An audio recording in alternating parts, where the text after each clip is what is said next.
Welcome back to the channel. Look, it's 2026. By now we all know the drill with the new MMO launches. Buy the box, sometimes you bait this up, and then you open the cash shop to see the $30 mount staring back at you, or even something worse in a lot of cases. It is pretty exhausting. What if I told you there's a game dropping that wants your time but refuses to take your money? Talking about Dreadmyst. It is an isometric MMORPG releasing globally on January 10th, and it is doing something we haven't seen in a long time. Here's the wildest part. The developer has explicitly stated there's no plans to introduce paid content. It's a non-profit passion project in a genre defined by aggressive monetization. Dreadmyst is trying to do the impossible.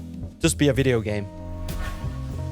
So, if they aren't selling new skins, what are they actually offering? At its core, Dreadmyst is a love letter to the old school. We're looking at the Unity asset flip here. Developer built a custom engine from scratch using C++ and OpenGL. Why does that matter to you? Because of the game feel. It's designed specifically to make a tap target combat feel crisp and responsive, avoiding that floaty, disconnected feeling you get in a lot of indie MMOs. You're going to be using that combat system to drive 4 distinctive archetypes. You got your Paladin, Cleric, Mage, and Ranger. And looking at the stat sheet, it is pretty refreshing. You have a strength, agility, willpower, actual stats you have to manually allocate. It reminds me of the days when your build choice actually carried some weight rather than the game just auto-leveling everything for you.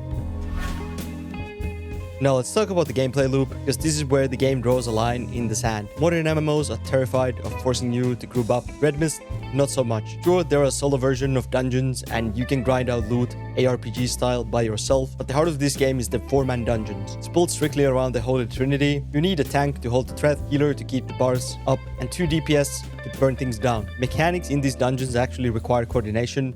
You can't just face roll your keyboard. And for the competitive crowd, there's going to be an arena system for 1v1 and 2v2s, plus open world PvP zones. But honestly, the hook here is that dependency on other players. It forces a community to form because you actually need each other to survive. I do need to address the visuals. Dreadmyst does not look like Black Desert or Throne of Liberty. It isn't trying to. The aesthetic is a dark, isometric, intentionally retro. Gives me serious Exile Kingdoms or even a RuneScape Classic vibes with the smoother lighting. It's dark fantasy dungeon crawler. If you need like fancy graphics to enjoy your MMO, this probably isn't for you. If you grew up on Diablo 1 or Ultima Online, this art style does a great job of setting the moody, dangerous atmosphere without cluttering the screen with the particle effects.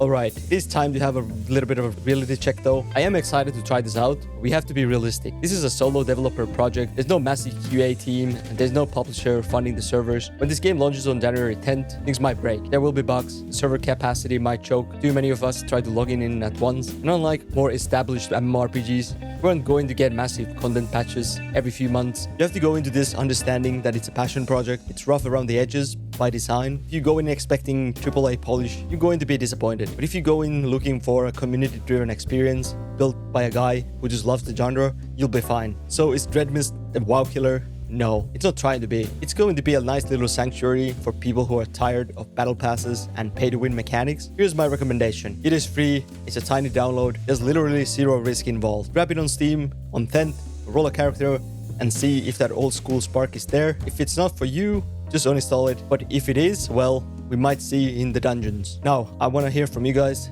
Tell me in the comments, are you excited for this kind of a retro passion project MMO? And which class are you going to be rolling? I think personally, I'm going for Ranger, as always. Thanks for watching. If you enjoy videos like this, give it a like, subscribe to my channel. Really helps me out. I hope to see you in the next one. Bye-bye.